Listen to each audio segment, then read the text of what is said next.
Welcome to Literary and Jury Charge Practice. Let's get started with some jury charge.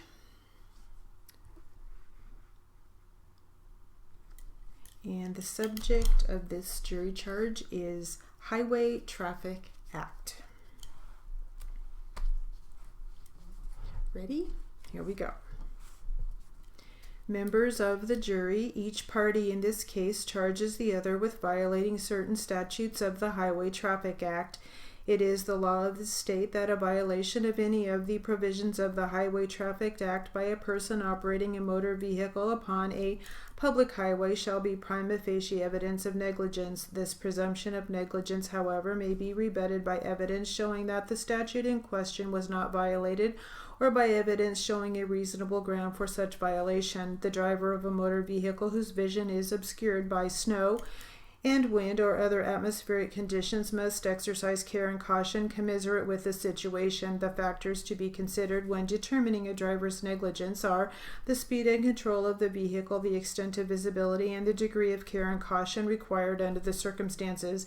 It definitely appears that both motorists were driving at a speed lower than the maximum permitted under the Highway Traffic Act, but the fact that the speed of a vehicle is less than that permitted by law does not relieve the driver from the responsibility of reducing speed when special hazards exist with respect to weather, visibility, or highway conditions. It was the duty of each of these drivers to keep his vehicle in his own lane of the pavement. This collision could not have happened if each had done his duty in that respect. It is for you as jurors, as judges of the facts, to determine where and how this accident happened and who was to blame, whether both drivers were guilty of negligence which substantially contributed to cause the accident, or if weather conditions alone were responsible. Should you find that both drivers were guilty of violation and the violation by each was a proximate cause of the accident, then neither party can avoid liability.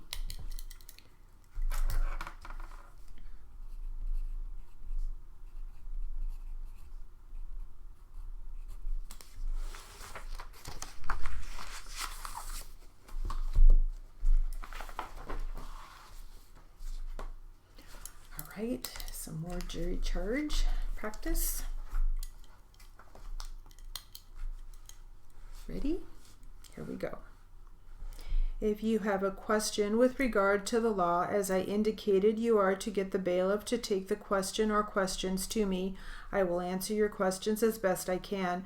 I will be in my chambers, so I will be here to answer any questions that you may have. This case involves a business entity. With regard to business entities, you must know the law. The fact that this case involves a business entity should not prejudice you in your deliberations or in your verdict. You must treat the business entity as a person in the eyes of the law.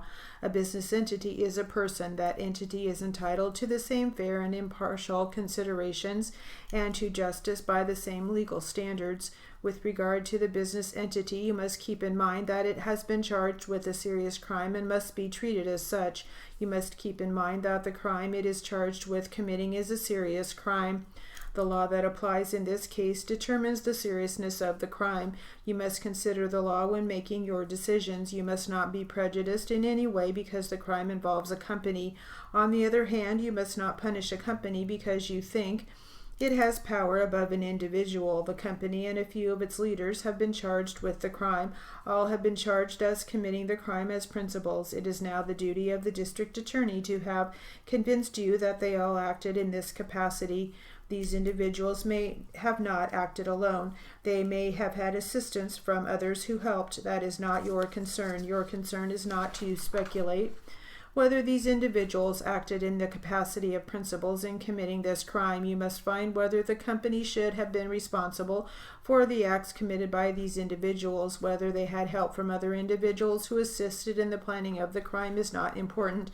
In other words, whether they had an accessory before the fact or after the fact is not important. What is important is determining whether these individuals acted on behalf of the company in committing the crime as charged. You must make that determination. It is not for you to speculate whether there were others involved with the crime when the crime was committed. It is true that others may have participated in the commission of the crime, but they are not on trial today. It is your responsibility to speculate into these matters. The evidence brought forth regarding others helping the principal's plan the crime is not important in this case. This case is about the principals who are accused of committing the crime. As I indicated, these persons have only been charged with committing the crime and are not determined to have committed the crime until you make your decision in that regard. When you make your decision in this regard, you must also decide the part that the company played and what its responsibility was or was not. You have heard the testimony of the witnesses who have identified the principals. It is now your opportunity to decide whether the district attorney sustained the burden of proof or whether these individuals charged with the crime are not guilty of the crimes as charged. You must also decide the portion of the responsibility that the company bears in this regard. If the company has responsibility, you must decide what it is. You have heard the testimony of not only these individuals, but of all the others who have evidence to present to the court. After hearing the evidence, it is up to you to decide how to vote. You must not have any prejudice because you are dealing with a business entity. The fact that a corporation, business, or public entity is a party must not prejudice you in your deliberations or in your verdict. If you have any doubt as to the meaning of the law that I presented to you today as you try to reach your decision, you may ask the bailiff to deliver the questions that you may have to my chambers.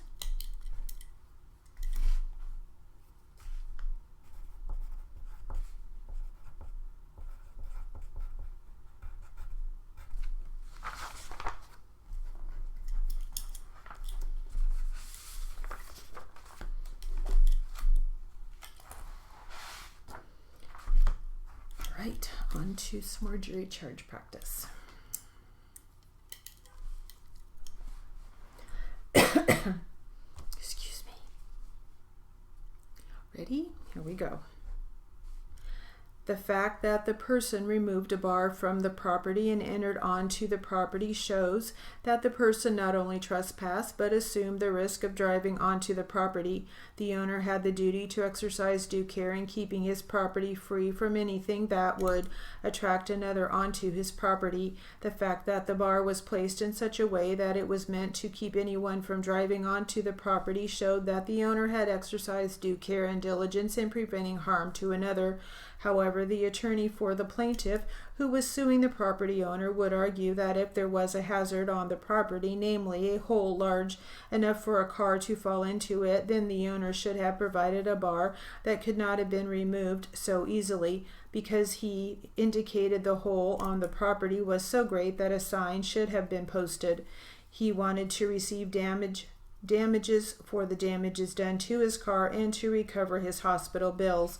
The owner's attorney would argue that the defendant had taken all care to inform the public that there was to be no access to his property by placing a bar in the entrance to the property. He had taken due care in making sure that his property was sealed off. He would argue that the plaintiff knew the risk and assumed it anyway by removing the bar and driving onto the property.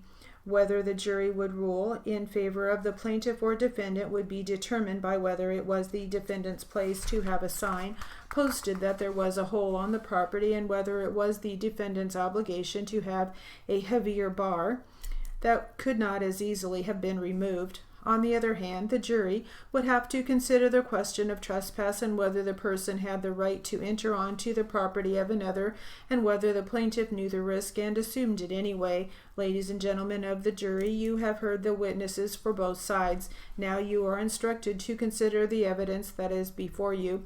You have seen evidence presented. Now you must arrive at a decision of whether the defendant is guilty of negligence in this case. You have heard me describe what negligence means. You must apply the meaning of the term negligence. You must further decide whether there was an element of trespass involved. You have heard me describe what trespass is. I will again repeat that trespass involves entering on the property of another, not as an invitee, but as someone not invited onto the property. You must examine the evidence and decide whether this term applies to the defendant. You must decide whether a reasonable person would have acted as the defendant acted under similar circumstances as in this case. You must not rule out recovery to the plaintiff. If you find that he was himself negligent, you must consider what I told you was the rule of law in this state. The rule of law in this state is based on comparative negligence, not to be confused with contributory negligence. You must not rule out the defendant because you find that he is in any part negligent. The law states that in comparative negligence, the negligence of both parties shall be considered rather than the sole fact of whether or not the defendant contributed to any portion of the negligence. That means that you must consider the negligence of both sides. In comparative negligence, the law states that the plaintiff can recover if the negligence of the plaintiff is less than the negligence of the defendant. The plaintiff can recover the portion of which he was not negligent. You must determine whether there was negligence and whether it was less than the negligence of the defendant. In contributory negligence, the plaintiff is not allowed to recover if it can be proved that the plaintiff had any part in contributing to the negligence. It is important in these cases that the plaintiff be not negligent at all. This is not the rule of law in our state. You can consider the fact that the plaintiff was negligent and not bar him from recovery. If the plaintiff is negligent alone, then the plaintiff cannot recover. You must decide whether this was the case. You must decide how negligent the plaintiff was. If the plaintiff was negligent, it is now for you as jurors to decide and rule out recovery for the plaintiff if you feel that the plaintiff has contributed more to the negligence.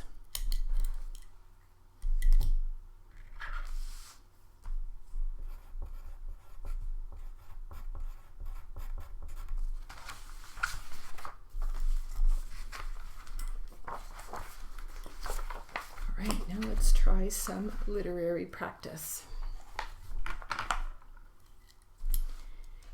And this is an article we have been working on called God Bless Our Happy Home.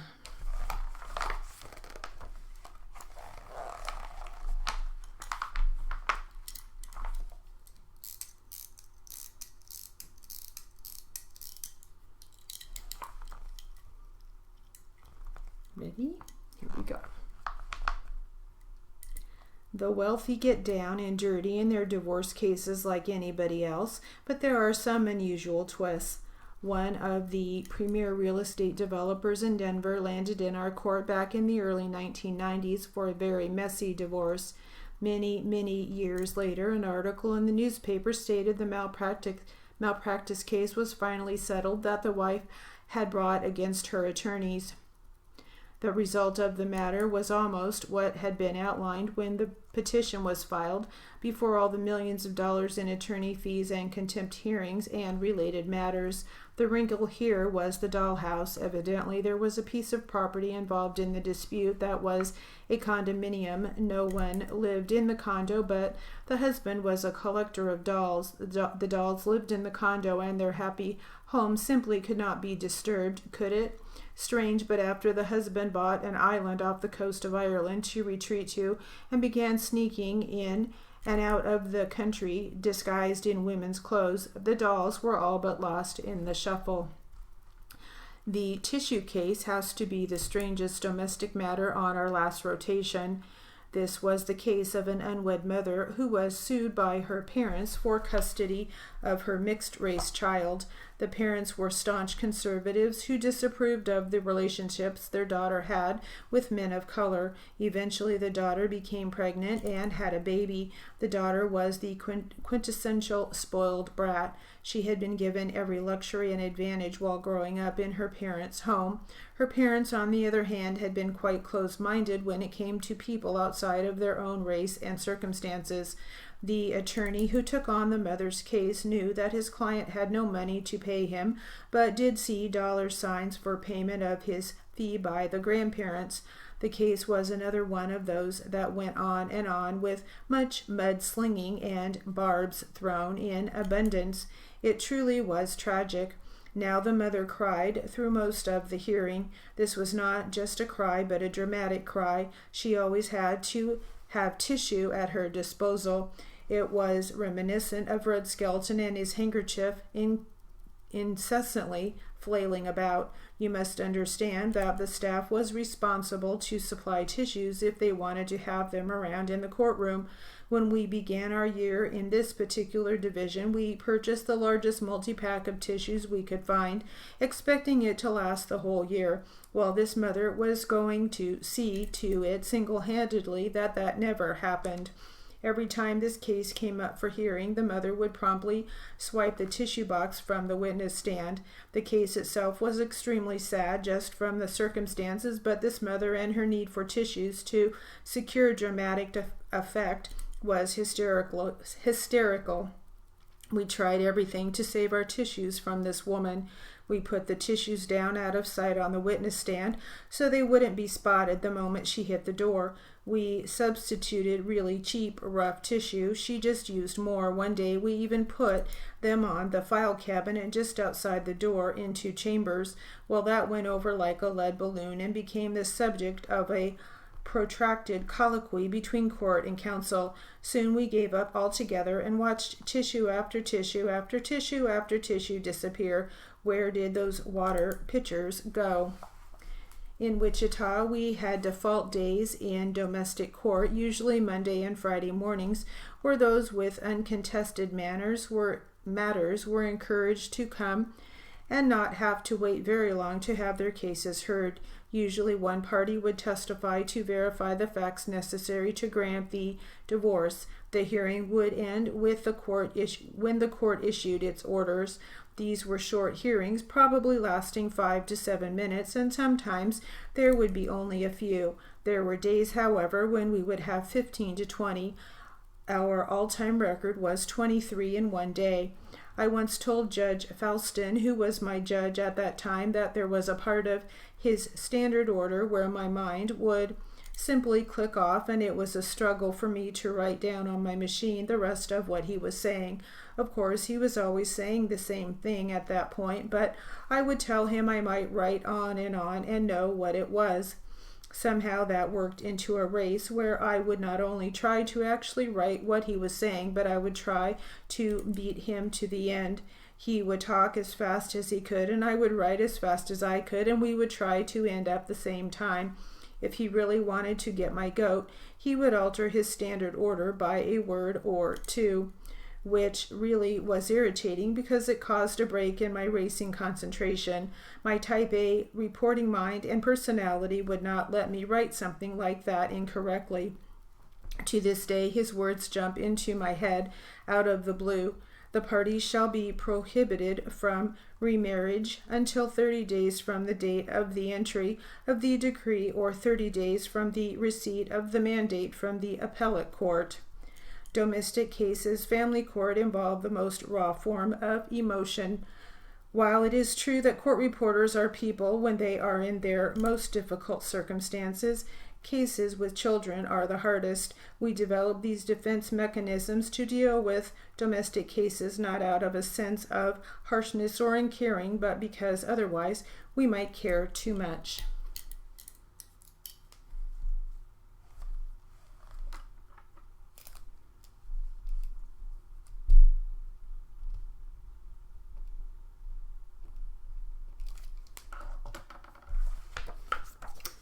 That concludes God Bless Our Happy Home.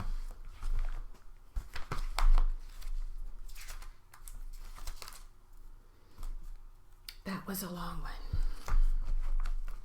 All right, what else do we have here for literary practice?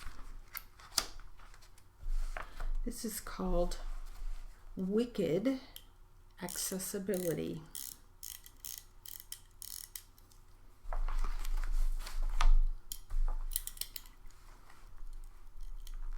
Ready?